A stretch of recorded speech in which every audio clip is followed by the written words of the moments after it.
So, um, we hope that we'll see you in the Green Socialist Organizing Project as well as the broader Green Party. So that's about it. And if you have any questions, we'll take a few questions. We're a few minutes over time, but we did pretty good. Basically, I've answered a few in the chat, but then we have a couple. We have a couple related ones from Andrew Hager. I'm with the Independent Party. Would it be possible to support the Green Party while purple, or would it be more beneficial to join the Green Party? Also, as an Independent Party member, is it possible to still show? Yeah, similar question, right? So I guess one question I have is, are you an independent, which would probably be better described as no party affiliation, or are you affiliated with a party that is called the Independent Party? If you're a member of an independent party that is an explicitly separate organization from the Green Party, unless you have really specific reason for staying with that independent party, and I can't think of any independent party, right, capital P party, that is very active, right? None on a national level. That my case for the Green Party would be that we're the only left party with serious ballot access around the country, right? So we're the only left-wing party, capital P party again, that is actively trying to build a nationwide movement, to elect people to office and to exert political power. The Republicans and Democrats are both variations of right-wing parties, and then the Libertarians as well are another right-wing party. So that's kind of the case for why to join the Green Party over another party. You just said you're more of a no party affiliation, which is more common.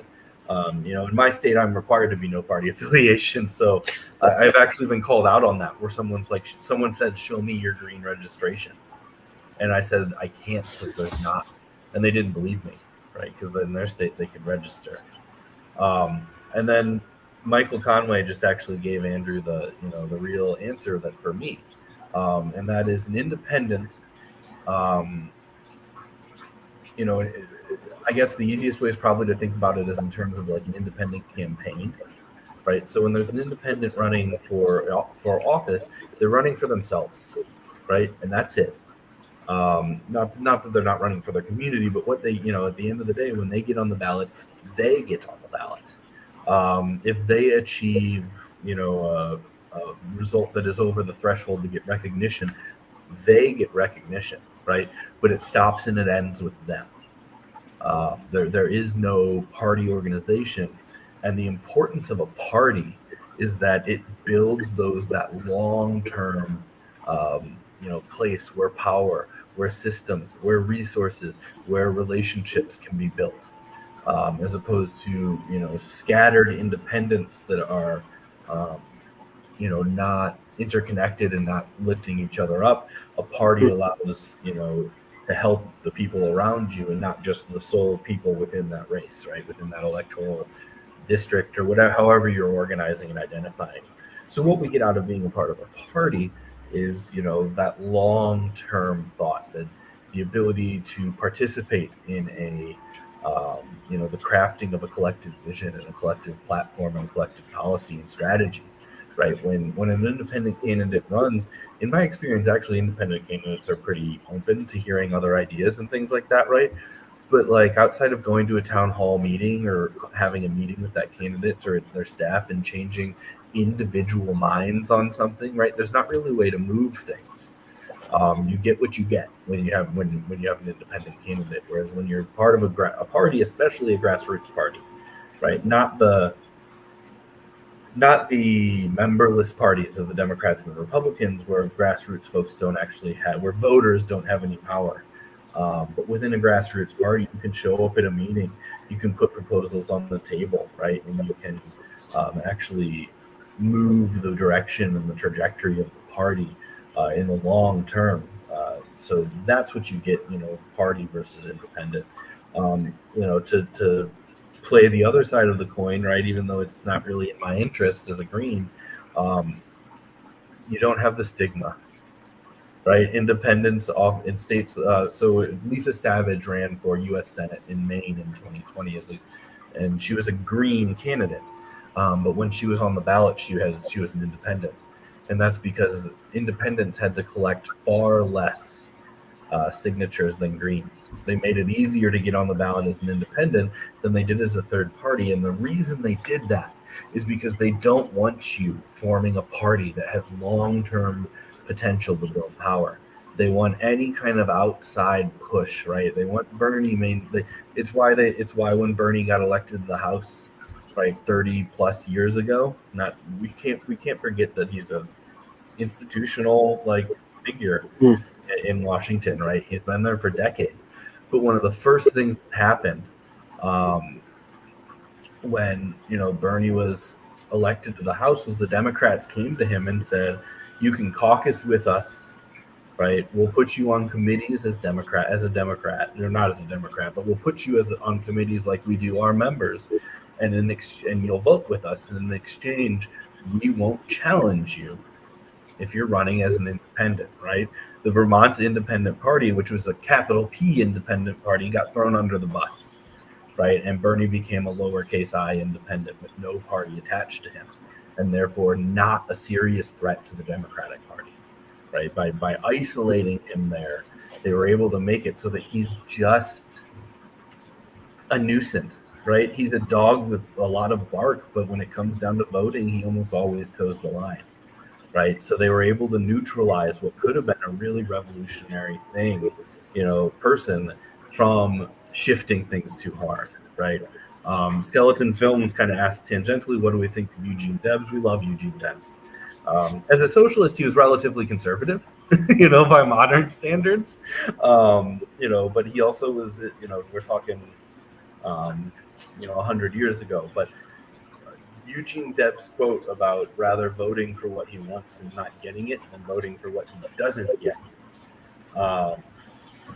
than voting for what he doesn't want and getting it is exactly why, why we run third parties, right? When Howie used the term "lost in the sauce" in 2020, right? He said, when you vote for Joe Biden because you're scared of Trump, he doesn't know that you support he doesn't know you support Medicare for all. He doesn't know you support a Green New Deal. He doesn't know you support defunding the police because you voted for someone that doesn't support those things, right? A vote is generally received, despite how Democrats like to spin, a third-party vote as a vote for Republicans, which is just absolute ridiculous nonsense propaganda and literal voter suppression, right?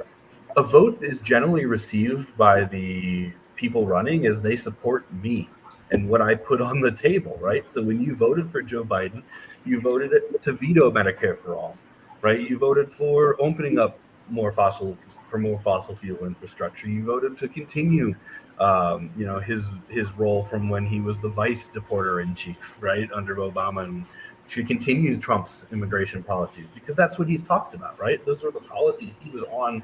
You voted for shoot him in the legs, not defund the police, right? When you voted for Joe Biden, those were the things you voted for.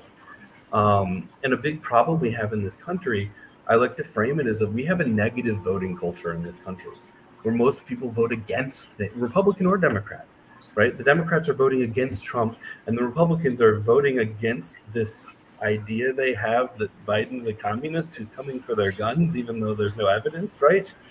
So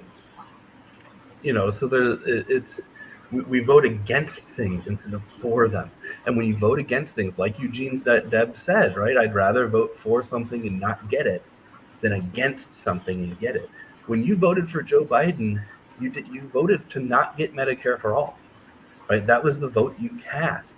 And saying, well, I voted for Joe Biden because of all, he doesn't hear any of those reasons, right? They're lost in the sauce. The Democratic, Party doesn't hear it. They just say, look at that. All these millions of people voted for us so we can continue right on our path and we can continue ignoring what they, what policy positions our voters support. So that's that actually goes back to Eugene Debs's experience to kind of bring it back full circle.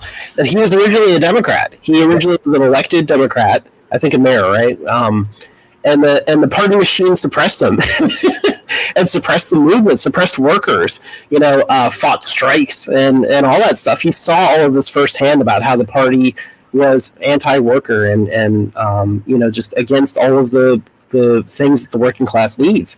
And so, he had to split. He said, there needed to be an independent movement for socialism. And he led the Socialist Party for years, was the presidential candidate.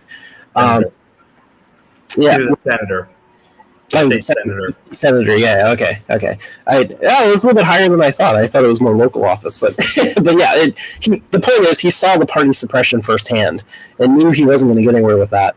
So, turned to the Socialist Party. It was the presidential candidate for years, and his main organizing strategy was, as he ran for president, he went from city to city organizing the workers, telling them that they had to form unions and fight back against capitalism, and that included fighting back against the Republicans and the Democrats, because they go hand in hand with capitalism. It's all part of the same system. So, I absolutely think that is the right attitude to have for the Green Party moving into the future, both with our activism, supporting workers and supporting our candidates. Yeah, and especially when,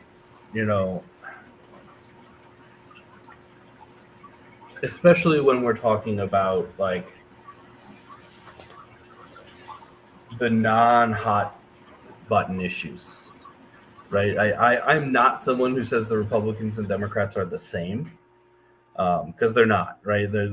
We have a neoliberal party and a fascist, proto-fascist party, right? There are differences, and they are important, right? Things like reproductive rights and LGBTQ rights, a lot of social issues. There are important differences, but when it comes down to the economy, when it comes down to imperialism, right? When it comes down to maintaining capitalism and the systems of oppression that tie into it, the Republicans and the Democrats are on the same page, right? So if we want to change things in those areas, we have to have something different, right?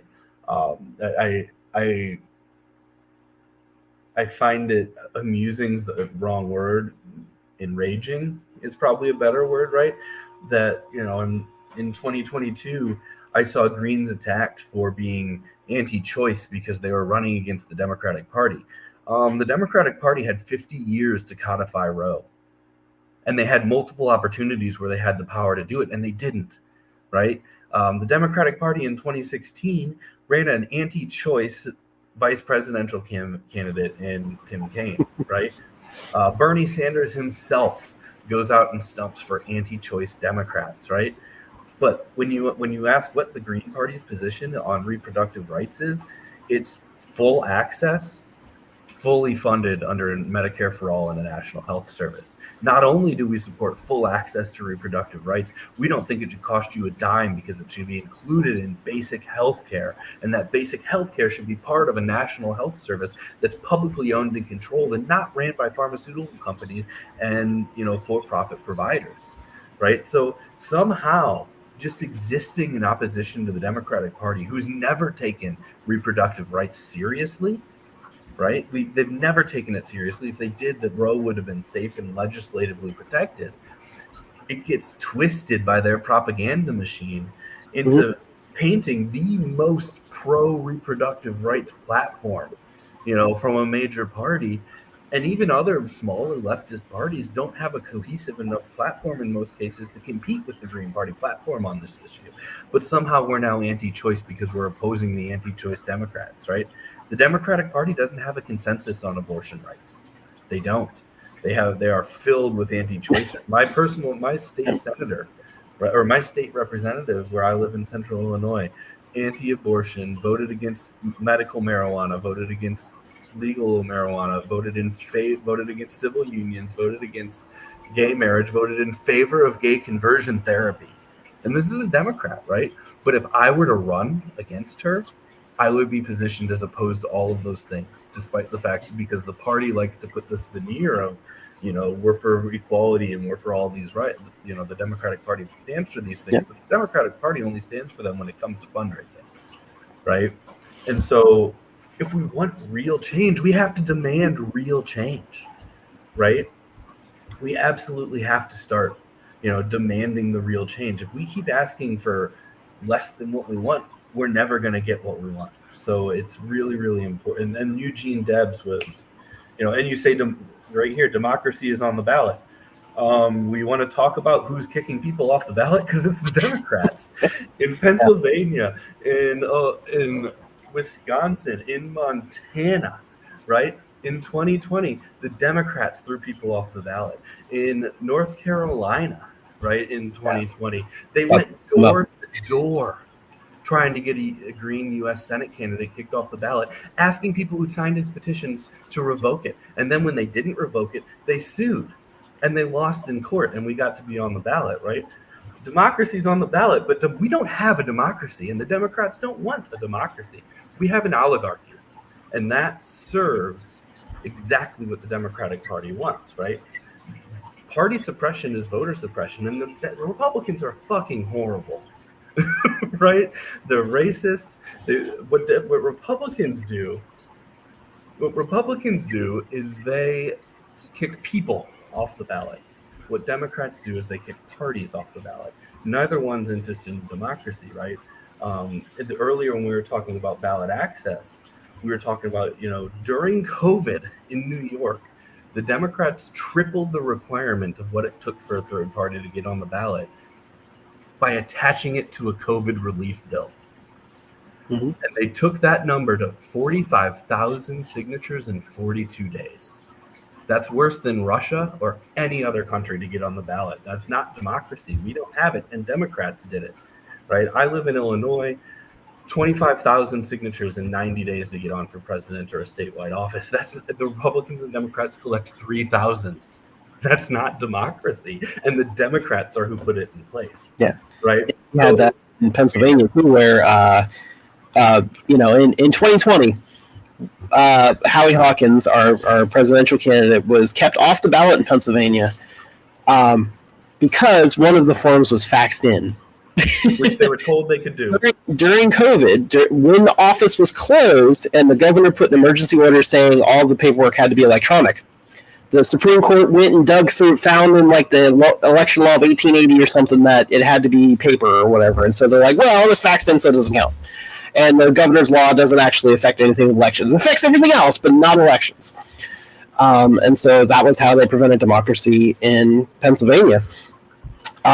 Meanwhile, the courts actually, there literally was both a Republican and a Democrat who filed in court together. I think they were running for city council or something in Erie, maybe. I forget which city. But the local court actually agreed with them and said, oh, you don't have to collect any signatures or anything. It's a pandemic. We understand. You need to be on the ballot. Give choice to voters. So, you can see how the system tries to suppress us. And so we have to be prepared for it by, out-organizing it. And we can always overcome these challenges by organizing with more people. That's always the trick that we have to keep in mind. I just saw leftists from Louisiana. It was a similar thing. Right, we weren't on the ballot in Louisiana in 2020, and the reason was because they didn't have the offices open to turn in the paperwork. Right, they closed the offices for COVID, but they didn't provide accommodation for COVID. Right, and so I absolutely on the ballot, but the problem is the Democrats aren't trying to protect democracy. If they would have passed H.R. 1 when they had control of the House and the Senate, right? And they would have passed H.R. 1 with putting the little poison pills they put into it, right? Yeah. When they had H.R. 1, the things they weren't telling you were things like they increased the amount that a person could give to a political party from 10,000 to 100 million. That's the complete undermining of any kind of public finance reform, right? Where we're trying to get money out of politics. They massively increased the amount of money in politics in their bill that was supposed to be about democracy, right? So I think it is really important that we remember we don't have a democracy, right? Our founders never intended it for it to be, and we don't have one today. So again, if we want something, right? If we want to have a viable multi-party democracy, the Green Party is the only left solution out there that's talking about this. right? They're the only left party that's putting these kind of proposals on the table on the national level, right? So it's all the way back to that Debs thing, right? If we want these things, we have to vote for them. This fear-based voting, this negative voting that we're doing, is just leading us deeper and deeper and deeper into the hole, and we're very, very close on so many options, so many areas, like the climate and healthcare and inequality and nuclear war, where we can't keep going deeper. Right? We've been told to the point that it's now it's very nearly a grave. So we've got to stop this kind of stuff. Yeah. So let's see. I think just to add in real fast, my state representative, I wanted to throw in just like you experienced, Chris. My state representative is a Democratic woman who's anti-abortion, who is anti-cannabis, who is pro-policing and pro hard crackdown on everything. And when I tried to reach out to local Democrats about it and say, there's an anti-abortionist in your group, would you spread that word? Not only did they not do it, but all of the so-called progressive candidates in the area actually promoted her on social media and recommended her and said, hey, I endorse this person. She's a great representative for this area. I really love working with her, and just, that's what I experienced in Pennsylvania. And New York is going through it now too, where the new New York governor, after Democrats ran on this nationwide strategy of protect abortion, right? The person she nominates for the state Supreme Court is an anti-abortion Republican. This is the Democratic governor of New York recommending that. So they just they flat out lie to our faces is really what happens, and they lie to our faces about their policy, and then tell us it's our fault for demanding something different, for trying to organize a party and trying to run candidates and trying to participate in democracy.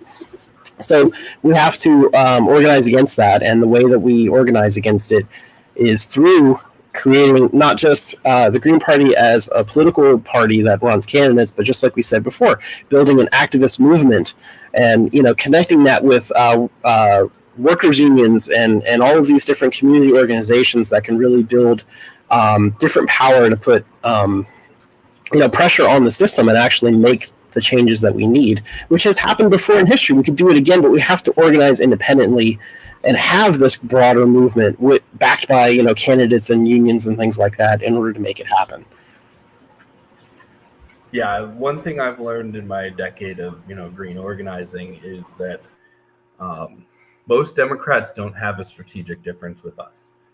They don't want us to exist, right? And they won't say it explicitly. It'll always be couched in this or that, but the reality is, and it shows, words ain't shit. And when we look at the actions of the Democratic Party, what we see is that they don't want the existence of third parties at all.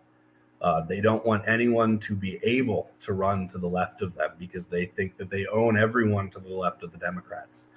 They aren't interested in democracy. They're interested in power.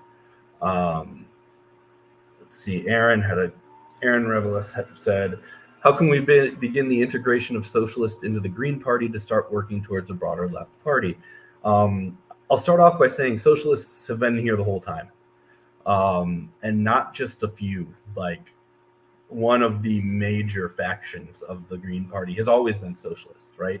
Going back all the way to Howie and that first meeting, right? There were always Socialists in the room. And not to be disparaging to my liberal organizer friends, but in my experience, it's the Socialists who do the work, right? And that plays out in the Green Party, right? When I look at some of the best work that's coming out of the Green Party, it's on the the backs of Socialists. It's not on the backs of loud liberals that condemn us for existing. It's on the back of the Socialists of the party. So we've always been here. But to get more into the crux of Aaron's question, we need to learn how to engage in like radical solidarity, right? If we took every single left formation in the entire country, we'd still be irrelevant politically, right? If we took every single leftist that ran for president in any given year, even in a great year like 2016 with Jill, who isn't a socialist, right? Jill's like a New Deal liberal more in her politics. But even when we would take that, a great result like she had in 2016, we'd still be less than 2%, right? So none of us has figured this out, right? None of us have the weight to achieve, victory or revolution or whatever we're trying to achieve, right? We're still in growing phases. So we need to get involved in radical solidarity where we support each other, right? And I hear a lot of people talk about like left unity, and I don't even think we're there yet where we need to talk about unity. Where unity, because I see left unity as more of like let's form a Syriza, right? Or a left coalition that is one unit within the United States. And as I said, if we did that, we would still be irrelevant, right? So I think that right now we need to embrace multiplicity of tactics, right? We need to let Peace and Freedom do the great work that it does in California, right? We need to let the Vermont Independent Party do the great work that it does in Vermont. We need to let the Green, and where I think the Greens can fit into this picture is on the national level and on the state and local level, depending on your area, offering up an electoral route for people to run, right? We should be encouraging our members to be dual members. Like Howie for years was an ISO member. He's a founder of the Greens, ISO, Socialist Party since the 60s. Right, dues paying IWW, dues paying member to all these different leftist organizations, so that he can support them, and so that he can be, kind of a conduit for collaboration. And in my local area, right, I've had Socialist Alternative popped up and has disappeared, but I was involved with them when they were here. The Socialist Party popped up and disappeared, and I was involved with that. I always dual membered with these leftist organizations. Right now, I'm the leftist org in my town that I primarily work with is the Panther Solidarity Network, right, or the Panther Solidarity Organization, PSO. Right. So when we interact with each other, especially at the local level, like we need to come together as comrades, right? We need to be like, you're doing this, that's awesome. We'll support you. We'll tell our people about it. You're doing this, that's awesome. And when it comes time to, have an election and run somebody, who we got, and let's put our weight behind somebody as a collective. Let's offer solidarity and try to build each other up instead of, trying to compete with each other for the little bit of scraps that are down here at our current capacity. So I think we've always been there, and I'm not saying entryism, necessarily, but like we should become members in all these organizations. We should, make sure we're collaborating and working, as actively as we can with other socialists in our area, in our regions. Do you have anything on that? I mostly just agree with what you said there. We ultimately have to build a broader kind of solidarity coalition, and that requires us going to each other's events. And one of the local organizers that I really respected here in Pittsburgh, he became involved in the Green Party over time, and I asked him one day, so what brought you to the Green Party? What was it about the Green Party that really made you want to be a member? And what he told me was, he said, well, whenever there was an anti-war action, or an action against police brutality, or action against fracking or something like that, I always saw the Green Party there. I always saw Green Party members there supporting those events, and those events were events that I was going to as part of other organizations. And so I figured if Greens were always going to be here supporting me, I should start going to Green events. I should start supporting you. And that was what brought him into the Green Party. And that's the way to build trust and cooperation and solidarity with each other, that we show up to each other's events and we ask, how can we help each other? So when you talk about integration, that's the perspective that I think about. How can we show solidarity and help each other and actually be there and show up for each other and build that trust? That's what builds the network that enables us to run candidates for office that can win, and to run activist campaigns that could really get the message out to the public and win the change in how the public views that issue.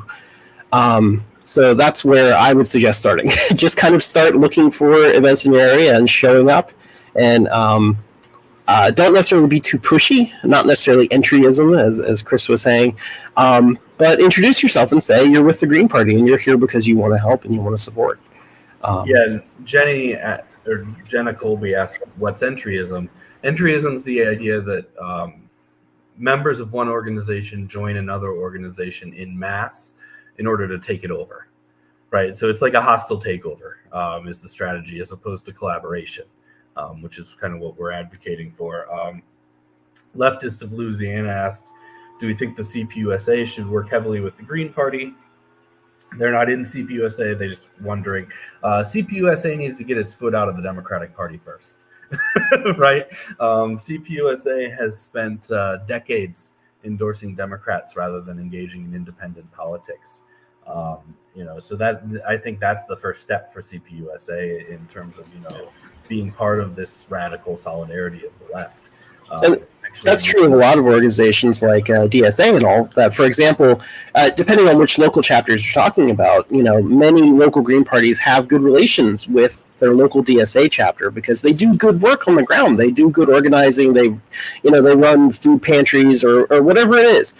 But what hinders the ability to really cooperate is the fact that the national DSA pushes so much into the Democratic Party. It takes their dues. DSA members pay dues, and it takes the vast majority of their dues to dump it in national, where they hand it over to the Democratic Party. If all of those dues were going to the Green Party or our broader coalition on the left that was independent, we would be in a much different situation. So I think, from the Green Party perspective, I would like to work with many different organizations because there's many organizations that are doing great work on the ground, but they're being hindered by the national party or the national organizations that are specifically there to co-opt and to pull people into the Democratic Party. And so, that's something to watch for these organizations. And I would ask people who are members of those organizations, on the inside, to look for that and to ask why can't that organization be more independent, and that if we want to work together with the Green Party or other organizations, we have to be able to break those ties with the Democrats in order to be able to really effectively collaborate. And that all ties back, I think, when we're thinking about that, we need to start bottom up, right? And that's how we need to be building these relationships. Like we taught, I heavily talked about in the Green Strategy section earlier in the workshop, right? Bottom up first. And one of the reasons is, running a presidential campaign in 2020, there was zero chance that national DSA was going to endorse, the Green candidate, even after Bernie dropped out. Even when we had, meetings with their Libertarian Socialist caucus, even their explicitly bottom left socialists wouldn't endorse a bottom left presidential candidate if they were a Green. But we saw some locals break ranks and endorse Howie, right? Garrett said they've got a good relationship in Pittsburgh with their local DSA. Where I live in a state capital, and our DSA is very conservative, right? They're very tied to the Democratic Party that runs my state. So I don't have that kind of relationship. I do have individual relationships, right? So if you're somewhere where you don't have that, where you have a more conservative DSA, start with the socialists are in it, because they are there, right? They generally do exist, and they kind of always have. But the problem is that they're toiling away in a capitalist party, right? In a front for a capitalist party. So that's a big part of it. We've got, and it's a big part of why we've got to start at the bottom, right? How do we build to the point that DSA endorses a socialist for president instead of, whether that's Green or whoever, right? Endorses a socialist for president instead of silently, condoning the right-wing Democrat like they did in 2020. We do that by changing their grassroots, right? By building those relationships, by showing them at the smaller local level that, endorsing we endorsed this Green and they won, and then they did the policies we wanted, right? So now they got some positive, feedback into the loop from endorsing us, and now maybe the local people that are on their state council are a little more open to the idea of endorsing us for governor, right? And then as we see successes there, now they're more open to U.S. House or Senate or president endorsements. And so we've got to, whether it be organizationally or whether it be, in our communities, we've got to start these conversations at the bottom, right? We've got to start with people, because one-on-one, we can have a conversation, we can come to an understanding, we can find ways that we can collaborate. But if we're talking organization to organization with their, built-in biases and allegiances and goals, it's much harder to make that breakthrough, right? It's got to start on that individual level. And I saw a question earlier. I'm not scrolling and finding it, but someone had asked about where to start in organizing. And we have, if you go to, let me find the banner, if you go to our 101 section, right, you can find whole workshops where we talk about this in our organizing workshops. But what I always tell people is start with your neighbor, right? Walk out your door and knock on the door of the person next to you. Have a conversation. Knock on the door on the other side. Start expanding. And it's not just one conversation. It's conversation over time that builds the trust and relationship. So that then when you say, we're rallying people out, at the Capitol for this event, they show up because you've shown up for them. When you say, I'm running for city council, they say, hell yeah, I'll vote for you. Give me a yard sign. And it's those relationships that we have to build on that individual level. And the same goes for our organizational relationships. We've really got to start them bottom up, because once you get to the national level of, a DSA or a Working Families Party, we're talking about, often lifelong entrenched Democratic Party activists who have, hierarchical control.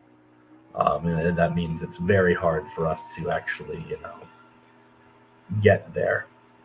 So, I think we did kind of cover it. There was a question: do you all like communism? Yeah, we're socialists, right? We have different perspectives. Like I said earlier, I come from more of a bottom left anarcho-communist, background. Marx is heavily important to me, but so is Bakunin, right? To quote the two contemporaries who like to fight with each other, right? They both had great points. I am through and through a Marxist, but I'm a Marxist to the end, where I see the end state that there is no end state in Marxism. It's a process, but I see it as working through to the stateless, society.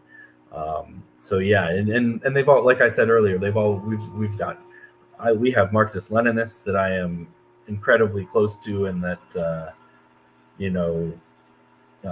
have guided me in my growth through the party. And the same can be said for communalists and different branches of socialists. So we're very much a multi-tendency party, but we are explicitly an anti-capitalist party. It doesn't mean there aren't some folks who disagree with that, but they lost that vote like 80+% to less than 20, so they can shut up. One last quick one, because we did finish this in about an hour, but we've gone like 40 over on questions. I appreciate the questions, though. Yeah, no, the questions are honestly the most important part, so I don't mind going a little long. Andrew Hager says, do you believe vote shaming is as dangerous as voter suppression? Vote shaming is voter suppression. It's just voter suppression on the individual level instead of on the systematic and party level. The idea that vote shaming often kind of relies on throwing accusations of privilege, and vote shaming itself is susceptible to those same accusations, right? So yeah, vote shaming and is part of a larger anti-democratic culture that we have in this country. Wanted to know what states we were from. I'm from Illinois, downstate central Illinois, and Garrett's from Pennsylvania in the Pittsburgh area. So I'm scrolling to see. I'm skipping some things that kind of try to keep us on the Green Party, right? This is a big topic that we can really explode outside of very easily. That said, we have this 101 series is recurring. We're going to be here this month. We're on the 5th Tuesday. We kind of bucked our trend, but we're going to go back to being on the fourth Tuesday of the month. Every month, same time, same place. You can look at greensocialist.net/101s to see about upcoming ones. This conversation kind of solidified for me that one of the ones we need to do in 2023 is independent politics. We need to spend an hour just on that. But so we dive, questions of organizing, our organizing ones, we go through, theoretical models, we go through, in our workshops, we go through focused looks at how to build a Green Party, how to rebuild a Green Party. In our eco-socialism ones, we start off with very broad, and then one of them we spend a really long time on talking about what is capitalism, and then another one we spend a really long time talking about what is socialism, right? So we dive in on some of those older ones. So we're going to keep doing these, and we're working on some other resources as well, but we're going to be returning the fourth Tuesday of the month at 8 p.m. Eastern every month this year, to continue these kind of conversations. Garrett, you got anything to close? Yeah. I'm looking forward to our upcoming stuff that we have. We're going to go monthly at least, the fourth Tuesdays, as Chris was saying. So definitely welcome folks to come back for that and, ask more questions. And if you have any comments on particular topics you'd like us to talk about, you can certainly contact, at greensocialist.net and let us know. And what I'd really like to do is expand more than just once a month so that we could try to get more, good discussion out there about, what it means to be a green socialist, both in theory and practice, right? Practice together. So appreciate any thoughts on that. I wanted to throw out there, I see the leftists of Louisiana asking about if there's a whole lot of Southern Greens and all. And I'm not sure how active it is, but I'm pretty sure the Green Party of Louisiana is still forming and active. They got attacked, as we were saying, in terms of ballot access last election, and unfortunately kept off the ballot. But you might be able to sync with the Green Party of Louisiana, and I guess there's a Green Party of New Orleans chapter, and Greens are active in Florida, Texas. Yeah, there's Green Parties in a few other states. South Carolina, North Carolina are all active. Southern parties. Yeah, South and North Carolina especially are very active. So there's definitely Greens in the South. Just like everywhere in the country, really, we just have to organize a lot more. I think one comment I guess I can make is that I think, unfortunately, one thing that we really have to learn is that the Bernie Sanders campaigns really sucked a lot of energy out of the independent left, not just the Green Party, but everything in the independent left.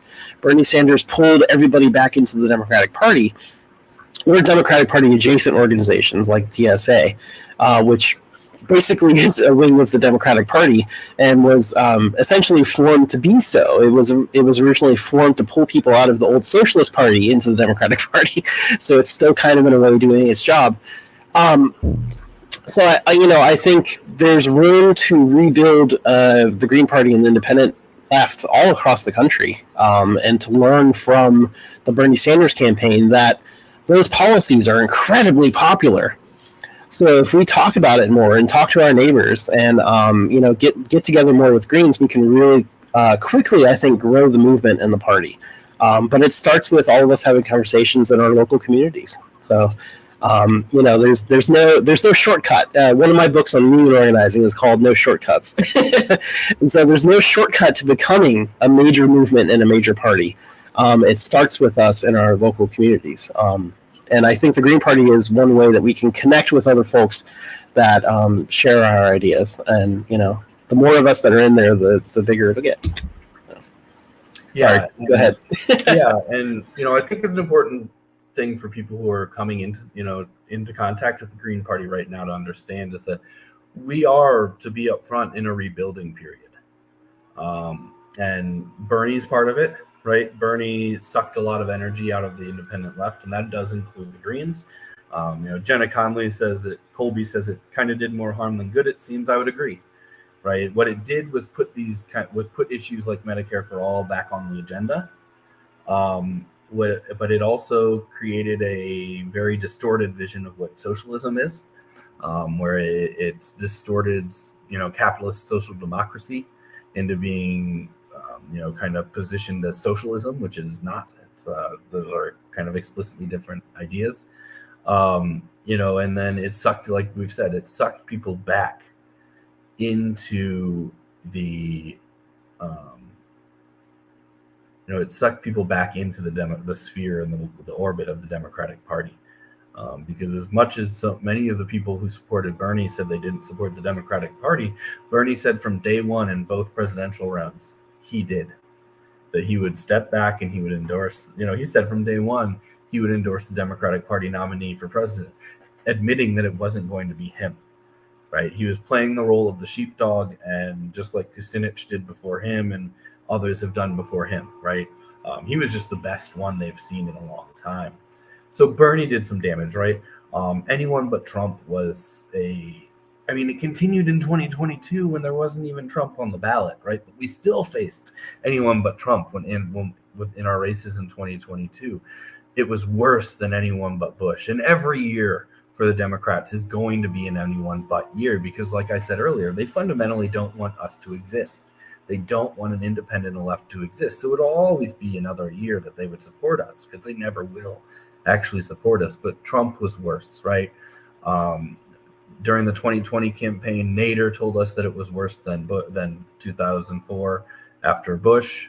And Jill and Ajamu told us that it was worse than what they faced in 2016. And in 2016, the goal of the mainstream was, let's put these jokers on TV, right? So all of a sudden, CNN and NPR and places that would never talk to Greens were giving Jill and Ajamu town halls, hoping that they would stumble on their faces. What they found out was that the ideas that the Green Party puts out there were extraordinarily popular, and it backfired on them. So we come into 2020, they learned their lesson that elevating us to hoping that we'll trip and fall wasn't going to work. So they instituted a blackout like we've never seen, right? It was absolute, absolutely. And not just even Democracy Now! Refused to cover the Green Party, right? Most of the independent media, progressive media, which are mainly just talking heads serving their own purposes, right? But they were, even if they were criticizing the Democrats and Biden, they were very rarely advocating for an alternative, right? They were they were engaging in negative politics and weren't actively pushing a proactive way. We've been hurt by a two-pronged thing, really. And then we've been hurt. And then on top of that, COVID came, right? Yeah. And if you're the Republicans and the Democrats and you have literally billions of dollars at hand, you can weather COVID because you can continue your media-based strategy where you run ads and you don't actually talk to people and you just kind of put out a PR message. They were able to weather COVID just fine, blaming each other for millions dead, and it's both their faults, right? Biden just said he's going to end COVID, the COVID emergency in May.